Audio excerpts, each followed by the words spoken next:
وكالة نفوتسي الروسية بأن جماعة الحوثي اليمنية بدأت بنقل قواتها العسكرية إلى سوريا.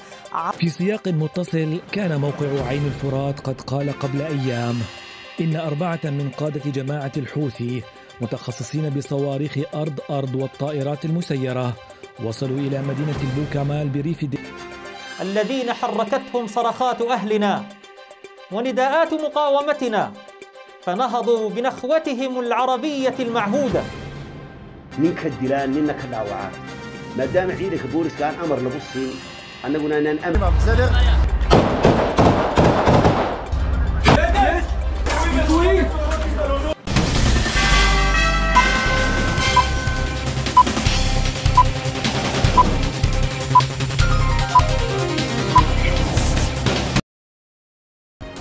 osoo nabiyana Muhammad jiraate addunyaan tuni guyyaa takka waliin loltu furmaata jecha takkaatiin qofa nagaa waarte nagaan waliin jiraatti. Albert Einstein si yaadachiisa akka moltan kabajamtoota hordoftoota keenya alamanni keessan bakka jirtanitti dachaa isin haa ta'u jechuun addunyaan keenya raajiiwwan gurguddaa dhageesseeti jirti. Oduuwwan baa gidduu galeessaa Peentaagoonii fi Teelaaviiv akkasumas gamtaa Awurooppaa dabalateetiin halkaniin raasanii Benjamin Netanyahuun naawwala jechuu eegale maaltu jira hunda isin dhageessisuuf qophoofneeti jirra. Afrikaa irraa wal dhibdee Masriitii fi akkasumas Somaaliyaa, Itoophiyaa dabalatee dhimmoota jiran irratti caayaa niwus teekinooloojiin gara oduuwwan ijootti darba. Itti aanaan muummee ministeera Somaaliyaa Mogadishoo Ali Muhammad Umar turtii Aljaziiraa Dohaa Kwaataritti taasisaniin dubbitti addaa takka gadiin bayaniitiin dubbii masiif dhaamannoo fakkaattu Pireezidaant Hasan Mahmud Shariif akka dirreetiif akka gara dubbiin hin taatu Itoophiyaan nu murte nurra qaroomte atis mala laalladhuu dubbii fakkaattu gadi dhiisanii waraanni Masrii kan Mogadishoo seenee kan jirree fi propoogaandaafitti fayyadamuu isaanii ifatti kaa'uudha miidiyaaleen wal harkaa fuudhanii balballoomsaati jiru. Guyyoota 365 guutuudhaaf guyyaan 37 qofti kan hafeef waraanni Gaazaa lubbuuwwan Filisteemota akkuma 41 yeroo galaafate jirutti obsi daangaa qaba jedhanii ansaarota Yemanii kaleessa eenyumaa dursa kan isinii gabaaseetiin ture Allah Yemanii jechuudhaan simannaan guddaan Sooriyaatti taasifamee fi Brigeediin Faaximiyyuun Deynabiyyuun jedhamanis gabaasa keenya har'aa keessatti kan isinii dhiyaatanii fi humni guddaan beekaman Iraaqiidhaas akkasumas humnoonni gurguddoon Paakistaan irraa kan gara biyyoota 8 irraa Gaazatti imaluudhaaf leenjii isaanii eegaluuf Raashiyaan hin deeggara jettee simachuun dubbii wal gaafachiisaa ta'e jeequmsi guddaan Peentaagooniif Teelaaviiv keessatti dachaa ta'eeti jira. Gama biraatiin loojistikii fi dhiyeessii akkasumas loltoota hanqina irraa kan ka'e Hizbollaa wajjin falmuu kan dadhabe har'a Hizbollaan magaalaa bashannana galaana qabdu Galiilaa haleele kaleessa kan lubbuu 4 galaafate galgala kana ammoo Israa'el gabaasuu baattus maddeen almaadiyaa wabeeffachuudhaan lubbuun loltoota Israa'el beekamoo Special Force ta'an 7 wareegamuudhaas gurraan isin geenna. Bagdad keessa oduun Ameerikaa dhageetti hatattamaan loltoota isii baasuuf galgala kana murteessu John Kirby'n gara foddaa keenyaatiin dhiyaatu loltoonni Ameerikaa afur har'a ajjeefamuun ammoo Ameerikaadhaaf maraatuu guddaa jedhamuun dhagahamee jira. Sayyid Mohammad Shi'al Sudaanii muummee ministeera Iraaqis waamanii walgahii wajjin ta'aniiti jiru. Humnoonni Islamic Resistance kan Iraaqidha tarkaanfii tibba darbee Israa'eliif Ameerikaan fudhatteef haloodha jechuun ibsa baasaniiti jiran. Alamanni keessan nagayaa ta'uuti. Oduuwwan keenya gurguddoo galaanaa irratti kaleessa dooniin qamadii feeteetiin qarshii biliyoona 9.5 ta'aniin Masriidhaaf daabboo bituuf deemte Raashiyaan dhidhimuun qaxxaamura dubbii taateetii jirti. Abdul Fattah al-Siisii mallattoo gaaffii jala jiran. Gama biraatiin Kaayiroo keessaa oduun dhagame miidiyaan guddaan akka addunyaatti waloora guddaan beekamu Itoophiyaan misaayila gurguddaa Kaayiroo balleessuu danda'u hidhachuun Masriin dubbitti mallattoo gaaffii jala galte kanaaf maladhaa waan jedhuun lammiileen shororkaa guddaa keessa seenuudha miidiyaaleedhaan deeggaramne kan isin dhageessifnu ta'a. Gama biraatiin muummeen ministeera Somaaliyaadha kaleessa keessa gara Baayidawaatti imaluudhaan Abdulaziz lafta gaareen wajjin kan taasisanii dubbitti kana waraanni Masrii akka Maqdishoo hin qubannee fi akkasumas birmadummaa Somaaliyaadha dabarsine daangaa waraanaa dirree waraanaan taasifnu kan jedhan iccitiiwwan gurguddoo gama gaanfa Afrikaatii qabanneetiin baanetti jirra. Kabajamtoota hordoftoota keenya nageenyi gaanfa Afrikaatti bu'uu kan danda'u Eertiraa bulchiinsi Isaayyaas Afewerqii yoo bade jechuun koongirensii Ameerikaadhaa Asmaraa duchisiisu miidiyaaleen wal harkaa fuudhanii gabaasaa jirani. walgahii guddaa neetoof Ameerikaadha Raashiyaarra qoqqobbii kennaaf harka kennisiisuu qabna irratti marii irratti jiran baga nagaan dhuftan gara dirree qiyaamaa daantii Raashiyaa kan isiniin geenyu ta'a. Akkasumas ammoo xiinxalli gurguddoon baha giddu galeessaaf gaanfa Afrikaatti baay'ate maalii fi tarkaanfiiwwan gurguddoon humna Ameerikaa irratti fudhatamee fi loltoonni gurguddoon beekamoon humna Islamic Resistance Force jedhaman gara mandheewwan 7 irraa Raashiyaan deeggaraman jechuun Ameerikaan ibsa baasuu fi Benjamin Netanyahu dafaa na awwaala lola Gaazaa hin dhaaba kan hunda kan dhageettan ta'a. Xumura sagantaa keenyatti ragaalee miidiyaadhaa har'a yeroo kamiyyuu caala kan isiniif dhiyeessinu taati. Like akkasumas share comment CTN jechuun dagatina kanneen haarawaa taatan ammoo subscribe gochuun sagalee mujaahidoota jajjabeessa isin jedha. Kallattiidhaan gara oduu keenya balballoomatti isin ceesisa.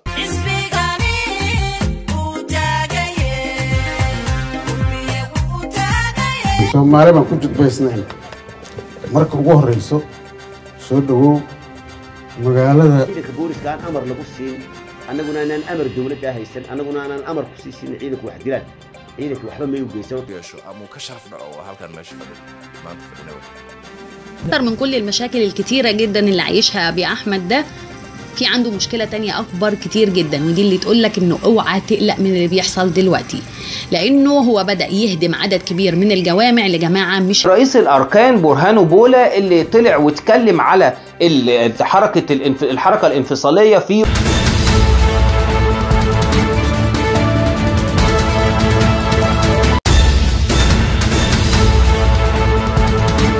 Atakaro gurguddoo akkasumas himannaa kitaabira kan fakkaatuu fi goleewwan idilaa addunyaa hunda dhadha'uudhaan Asmara dabalateetiin cidha gurguddaarra kan turan Somaaliyaa Maqdishoon fiigichi nagahee jira jetteetiin murtee ishii waan argatte fakkaatti. Akka miidiyaaleen idilaa addunyaa gabaasaniif akkasumas kan World Journalist Trade Independent TV Africa News CGTN gabaasanitti dubbittiin Somaaliyaa Maqdishoo Masriidha har'a dhaamte mul'ii warra far'oonotaa waan kute fakkaata. Ministeerri muummee itti aanaa kan Somaaliyaa Maqdishoo Al Jazeera Doha wajjin taasisan propaganda fayyadamne malee loltoonni Masrii kan Somaaliyaa Maqdishoo seenee akkan jirree fi leenjistoota garee waraana keenya leenjisan yoo taateen alatti kanneen guutumaan guututti Masriin akkasumas dirree Maqdishoo irratti biyyoota ollaa lama wal lolchisiisuu fi biyyoota Afrikaa gaanfa Afrikaa irratti hokkora kaasuuf kaayyoo akka hin qabnee fi Soomaaliyaan dirree waraanaa ta'uu akka hin qabne ifaan ifatti yoo himan dubbitti kana ammoo keessattuu dhimmoota gurguddoo hulaa galaana Somaalee laand wajjin Itiyoophiyaan taasiftee akka dhiistuuf jecha propagandatti fayyadamne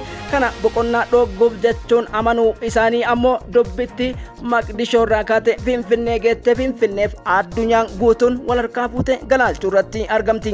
Tooftawwanii fi tarkaanfii istiraateejii iddoowwan murteessaa fi furtuu ta'an buufata xiyyaaraa idil addunyaa gurguddoo 4 Somaaliyaa Maqdishoo kan to'ate raayyaan ittisa biyya tarkaanfii caaluu ta'uu gabaasa miidiyaalee kaleessa isiniin ga'uun ni yaadatama. Haa ta'uuti gadda guddaa keessatti kan argamu bulchiinsi Abdul Fattah al-Sisi miidiyaalee gurguddoo beekamoo biyyoota Arabaaf baha gidduu galeessaa keessaa oduu gaddaa gurguddoo dhagahuuf lammiileen Masriidhaan shororkaa gurguddaa keessatti seenan. Misaa'ilota gurguddoodhaan Masriin haleelamuu heddii kanaaf waraanni kenna gamas deemnaan Itiyoophiyaan kan hidhatte misaa'ila gurguddaa Raashiyaan Yukireeniin haleelaa jirtu jechuun kanneen propoogandaaf akkasumas ammoo lammiileen isaanii akka garas hin deemnee fi deeggarsa dhimma kana akka hin goonee fi dhimma hidhaa haaromsaa wal qabatee dippiloomaasiin Itiyoophiyaa wajjin akka furtuu fi biyyoota yaa'a galaanaa kanneen kurnan Naayil wajjin akkuma biyyoota kamittuu furachuu akka qabdu bulchiinsa Abdul Fattah al-Sisiitii dhaamaa turuu eeruudhaan akka Almaadiyaa fi akkasumas miidiyaaleen idilaa addunyaatii fi Independent gabaasanitti dubbiin Maqdishoodha amma Masrii jalaa hafuudha gabaafame. Tana jidduutti gabaasni adda tokko bahe.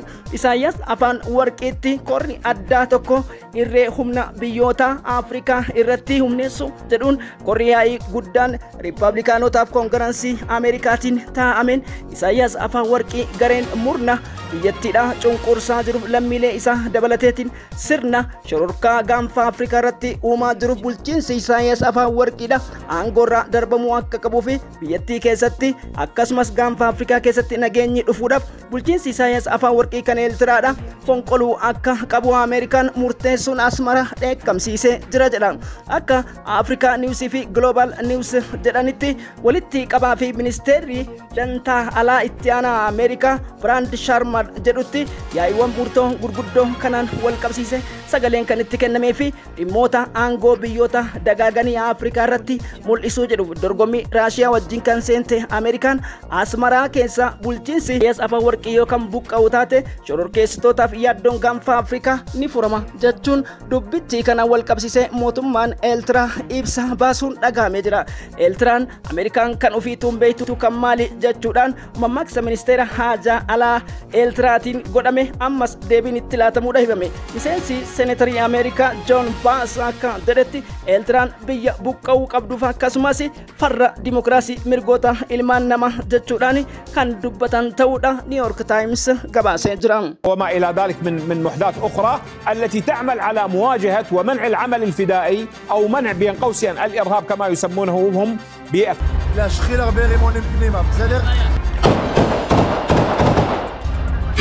مواجهة قطعان المغتصبين وقوات الاحتلال. ونحيي قوى أمتنا التي هبت لمساندة اللحظة الحاسمة التي يتم إطلاق القناص يطلق الطلقة وتكون مؤثرة وفاعلة. هذا يعتمد على الظروف الميدانية لا تعتبر فرصة مثالية. وماذا يلي فعالية الأنفاق حتى بعد مرور أكثر من 30 أيام على هذه العملية؟ هذا الأمر تم بحثه والحديث عنه كثيرا. في سياق متصل كان موقع عين الفرات قد قال قبل أيام إن 4 من قادة جماعة الحوثي متخصصين بصواريخ أرض والطائرات المسيرة وصلوا إلى مدينة البوكمال بريف دير الزور. يفاجئون في البر كما تفاجؤوا بالبحر بإذن الله تعالى بتقنيات.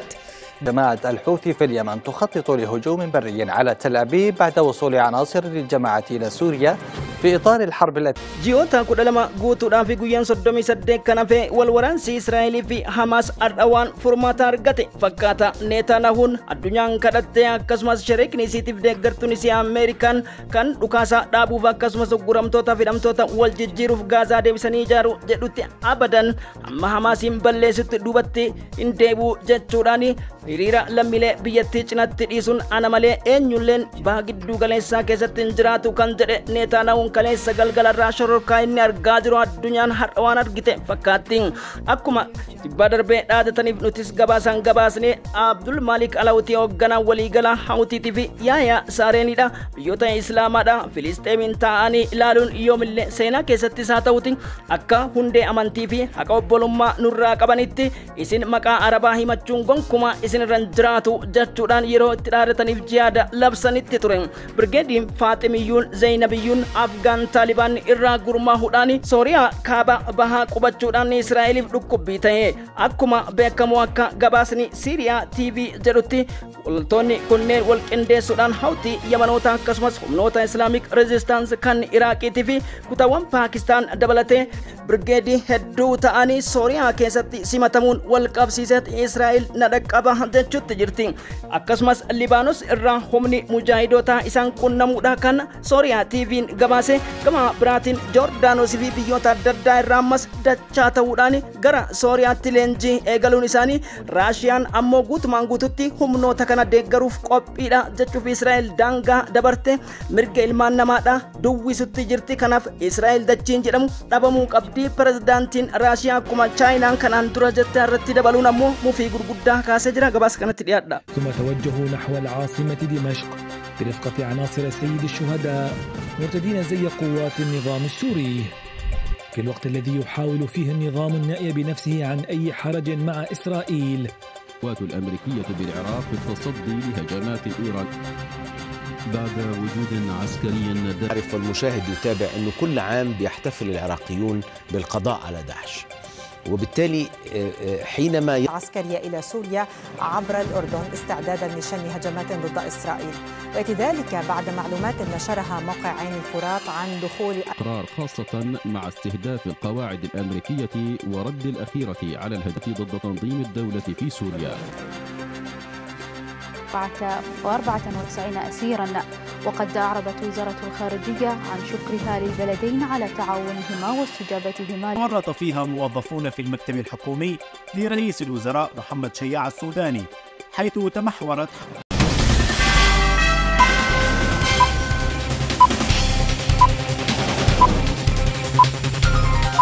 Tabu Kamal Danga Soria kan kubatan loltonni hauti Yamanota kumotaan lakkaaman birgeediiwwan kanaaf akkasumas kan Iraaqitiin yeroo walgaan gammachuu isaanii addunyaaf ibsuun Tel Aviiviin shororkeessa pireezidaantii Ameerikaa kan teessorraa kaase walgeettiin birgeediiwwan 6 gara Gaazaatti cabsanii seenuuf deeggarsa Raashiyaa argachuun akkasumas meeshaalee waraanaa gurguddoof misaa'ilota hunda hidhachuun Israa'eliin yaaddoo bira darbe Qaataaritti nama ergachuun dubbittiin iccitiin New York Times fi The Guardian baase akkasumas Times of Indian saaxileeti walakkeessi Tel Aviv shororkaa'e har'a guramtoota 101 yeroo dhumaatiif jibbaata geenna jedhanii gara kibba Raafaa daangaa Filiidelfiyaaf taalaalwaatti kan imalan loltoonni Israa'eliidha. Tonni dabalatas 4 ajjeefamuudha yeroo gabaafametti ture.